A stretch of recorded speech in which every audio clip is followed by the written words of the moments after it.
ओषा तो ओषा कार्तिक मासरे पड़ुथिबा बड़ ओषा होची नियारा ओषा। एई ओषारे आपण मन जदि कटक धवळेश्वर मंदिर केबे जाआंती दर्शन पई सेठी बाबा धवळेश्वरंग पाखरे एहीपरि गज थिबा मंडा पिठा पूजा होइथाय। आ एटा प्रसाद रूप में मध्य सबु भक्त माने नेई थांती। तो घरे किपरि आपण माने एहीपरि गज मंडा पिठा रेसिपी बनै पारिबे से रेसिपी आज आपण त्रिशास किचन चैनल रे शिखिबा को जाउछंती। बनैबा प्रोसेस बहुत इजी थाए, कम सामग्री लगी थाए, कम समय मध्य प्रस्तुत हो जाई थाए। तेबे प्रथम रु शेष जाए वीडियो देखंतु। वीडियो यदि भल लागिबो दयापूर्वक वीडियो को लाइक करबा सहित शेयर करिवे, अधिक रु अधिक सब्सक्राइब करि नेबे। तेबे चलंतु स्टार्ट करबा आज हमर एही बड़ ओषा स्पेशल गज मंडा पिठा रेसिपी किपरि प्रस्तुत होउछि प्रथम शेष जाए निश्चय देखंतु, जमा भी स्किप करंतु नाही। नमस्कार दर्शक बंधु, मु गायत्री आपण समस्त त्रिशास किचन चैनल को पुणी थे बहुत बहुत स्वागत जनावछि। तेबे स्टार्ट करबा रेसिपी। एटी मु सकाळु बनाउछि एई रेसिपी, तेणुक ओभरनाइट पूरा भिजे रखी मुग को देखो टिके गजा मध्य बाहरी आसी। हाथ में जिते प्रेस करुँची सी ऑटोमेटिक माने इजिली प्रेस हो जाऊँगी। एबे गोटे छणारे ताकू छाणी नबा, माने पानी को अलगा कर नबा मुगरू। जदि आपण बतुरई नाहांती मुग को कौन सी टेंशन नबार नहीं, मुग को डायरेक्ट प्रेसर रे मध्य आपण सिझेई करी नहीं पारिबे। जेहेतु एठी मु टिके भिजेई देइथिली सॉफ्ट रहइबो पुरोटी हमर। एबे गोटे कड़ाई गरम कर नबा, सेथिरे दे नबा गोटे चमच खंडे घी गरम हो सारा पर आम जो मुग को छाणी रखी मुग को पकई भल भाव भाजी नबा। भाजी देवा द्वारा तार जो पानी एक्सट्रा पानी टिके मरीज आउ से टिके सॉफ्ट हो। जदि आप भाजवाई पसंद करती ना तेबे एई जगह आप मुग को मध्य सिझेई नहीं पारिबे। तो छाणी रखि मुग को पकई भल भाव भाजी नबा। आ जिते भाजबे गैस फ्लेम को हाई ही रखि भाजवा समय रे एठी पानी मध्य किछ समय बाहरी आसीबो मुगरू जहाँ थिला एक्स्ट्रा पानी गुड़ाक देखंतु एठी पानी मध्य छाड़िबा आरंभ हो साराणी। एबे आमे एथिरे पकई नबा स्वाद अनुसार मीठा हिसाब रे आमे एठी गुड़ दबा। आपणकर पसंद हिसाब रे आपण एठी पूरा रे जेकोसी गुड़ हो किंबा चीनी हो दीटी जाकरू जोटा भी आपण एठी ऐड करि परिबे। एठी मु गुड़ देबी, गुड़ देबा द्वारा हमर जो कलर टी पूरा बहुत ही बढ़िया आसीबो। आ गुड़ देला परे गैस फ्लेम को हाई ही रखिबे, नहले बहुत सारा पानी छाड़िबो मुग। एबे तो वर्तमान गुड़ मेल्ट हवा भितरे मुग बहुत गुड़ाई पानी छाड़ी दिबो।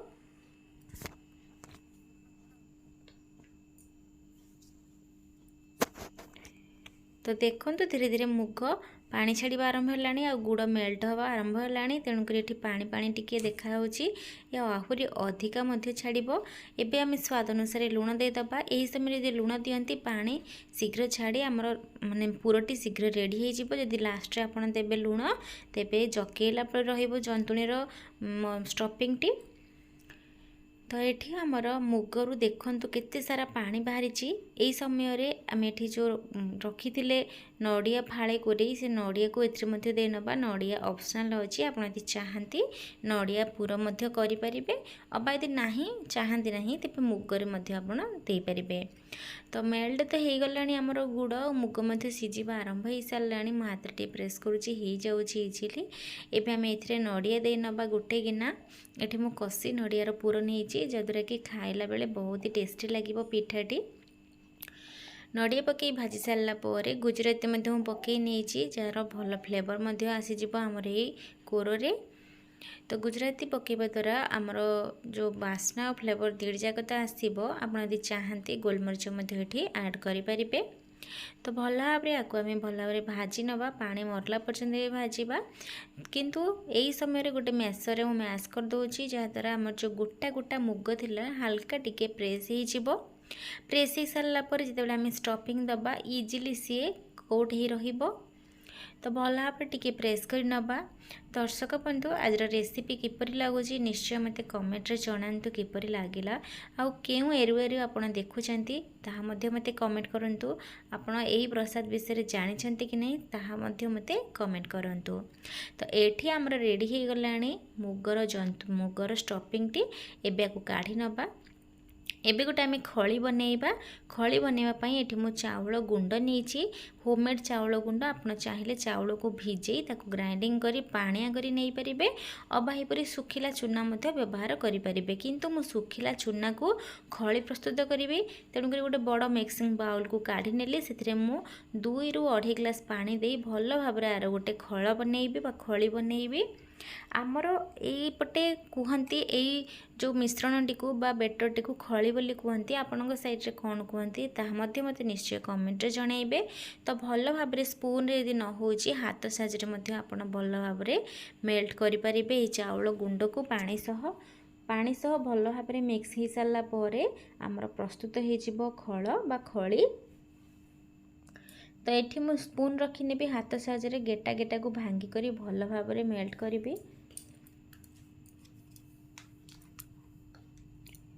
तो देखंतु ये आमर खलीटी प्रस्तुत हो गलानी। एबे खली रो आमे बनैबा जंतुणी।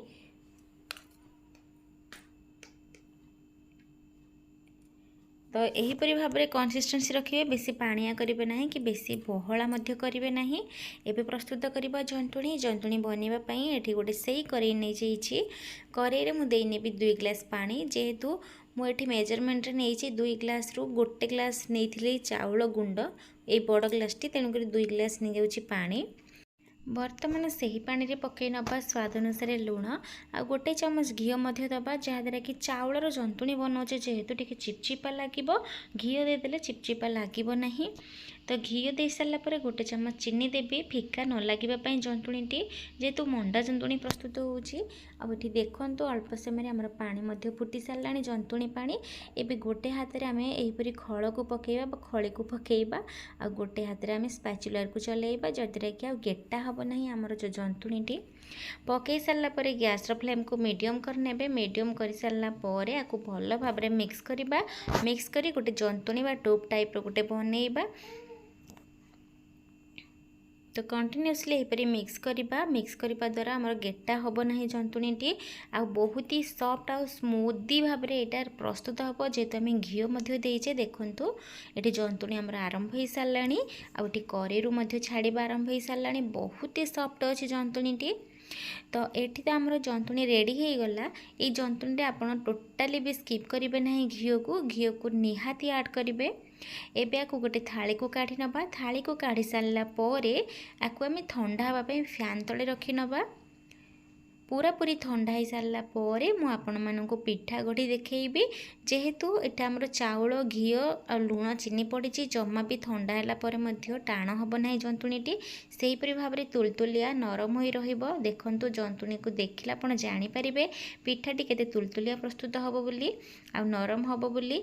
एबे आकु फैन तले छाड़ी नबा। देखंतु एठी आमर एठी ठंडा हो जाइए जंतुणी आ एठी मुगर स्टफिंग ठंडा हो जाइए। एबे घी हाथ हो आमे घी हाथ नहेले आप बनई पारे ना। जदि आप पानी हाथ ही बनइबा को हो पारुची बनइबे कौन असुविधा ना।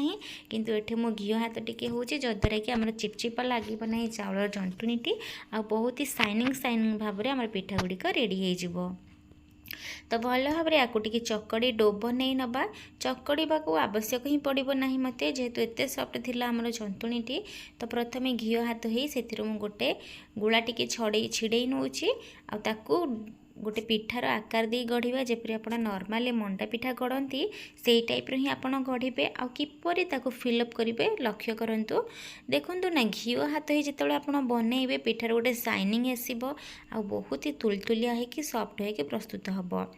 तो मझे आम देने मुग नड़ियार पुर ताको एपरी प्रेस करी हाथ में उठे नवा उपर को भल भाव में कवर करवा। आ पिठाटी एत सफ्ट थिला कुक हो सारा पर ना बहुत ही टेस्ट लगी पिठाटी खाइबापी। निहाती ए पिठा आमर कटक धवलेश्वर पाखे पूजा होता है बड़ ओसारे यहाँ को निहाती बनाती। तो माँ मौसी मैंने जो ओसा करूँ ए रेसिपी को निहाती बनातु। तो देखो प्रथम आम मंडा पिठा आकार देदेले गोल करके एबे से आम गज दबा। गज बाहरी ही आमर गज मंडा बोली कहती। तो गज दवापाई से जंतुणी टिके छड़े टिके खंड नहीं तारी ऊपर एपरी प्रेस करी नबा। देखंतु एपरी भाव में घी हाथ ही प्रेस करें देखिए पिठाटी कौन सी टाइप खंडिया खाबरा देखा नहीं शाइनिंग करिवो। तापर ये जपरी नड़ियार 3टी आखि थाए यहपरी गज पिठार 3टी यहपरी गजा बाहरी थाए। ये गोटे नियम थाए से नियम विषय तो मुझे किसी जानी ठाकुरंकर किंतु यही भाव में प्रस्तुत होता है प्रसादटी। तो निहाती आपण मैंने भाव में प्रस्तुत करूँ। देखूँ मु बनाऊा प्रोसेस को फॉलो करूँ और लक्ष्य करूँ किपरि केते सुंदर से आमर रेडी हो गला आमर गोटे गज मंडा पिठा। तो यही भाव में आप बनातु आ घीर ही बनातु साइनिंग करने सहित तुलतुलिया रहिबो पिठाटी। ये आमर गोटे रेडी हो गला। यही भाव में मुझे सबुतक पिठा को प्रस्तुत करी आपण मानक देखुची।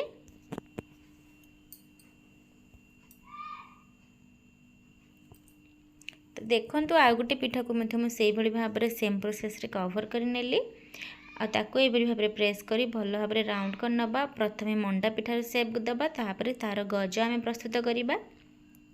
पिठा बनवा बहुत इजी एते इजी जे आप निहाती बनइले ही जानवे कौन से सैड्रु आप जानीपारे ना आर पैक को पटे होती बोली।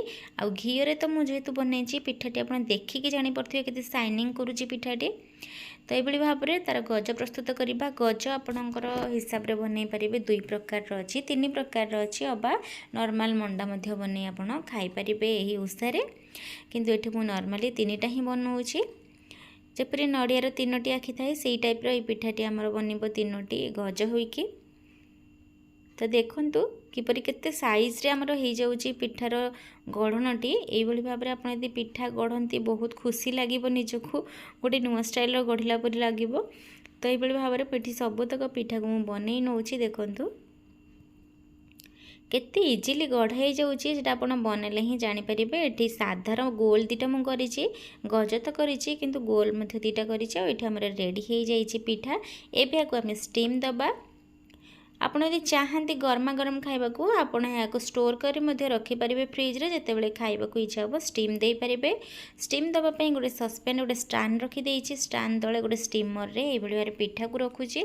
एठी मु पिठा सबुतक ऐड करनेबी प्रथम तो देखी 7टा कि सबुतक मझे पकई स्टीम करनेली।